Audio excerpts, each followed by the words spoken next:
السلام علیکم ورحمۃ اللہ وبرکاتہ۔ ناظرین کرام، اگر آپ چاروں طرف سے گھر گئے ہیں پریشانیوں میں اور مصیبتوں میں، آزمائشیں آپ کا پیچھا نہیں چھوڑ رہی ہیں، انسان پریشان ہو چکا ہے اپنے گھر کی زندگی کو لے کر، اپنے نجی معاملات کو لے کر، اپنے کاروبار کی طرف نظر کرتا ہے تو وہ پریشان ہو جاتا ہے اور الجھن میں مبتلا ہو جاتا ہے، اور آپ جو ہے گناہ کر بیٹھتے ہیں، کوئی اللہ کی نافرمانی والا کام کر بیٹھتے ہیں، اور آپ جو ہے اپنے رب کو ناراض کر بیٹھے ہیں، تو اپنے رب کو راضی کرنے کے لیے اور گناہوں سے بچنے کے لیے اس دعا کا اہتمام آپ چلتے پھرتے کثرت سے کیجئے۔ انشاءاللہ آپ کی ذات کی اور آپ کے جسم کے ایک ایک حصے کی گناہ سے حفاظت رہے گی۔ اللہ تعالیٰ آپ کے پورے جسم کی حفاظت فرمائے گا۔ وہ دعا کیا ہے؟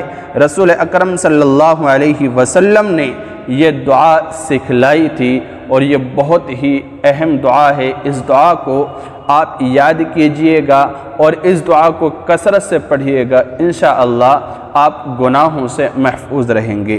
دیکھیے، گناہوں سے بچنے کے لیے یہ دعا زیادہ سے زیادہ پڑھنی چاہیے۔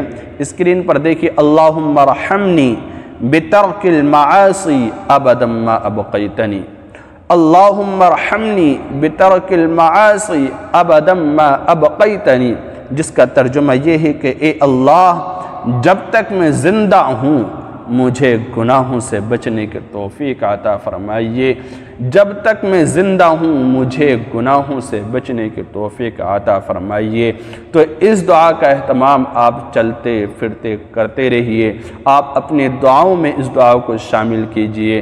آپ اپنی نجی زندگی میں جب آپ تنہائی میں ہوں تو اللہ تعالیٰ سے یہ دعا آپ مانگا کیجئے، یا جب آپ کا ارادہ گناہ کرنے کا ہو اور آپ کے دل میں خیال آ رہا ہو اور آپ ذہن کے اندر کوئی پلان تیار کر رہے ہوں، تو پھر آپ یہ دعا پڑھنا شروع کیجئے۔ انشاءاللہ شیطان کے شر سے بھی حفاظت ہوگی اور اللہ تعالیٰ گناہ سے آپ کی حفاظت فرمائے گا۔ اللہم ارحمنی بترک المعاصی ابدا ما ابقیتنی۔ اللہ تعالیٰ عمل کی توفیق دے۔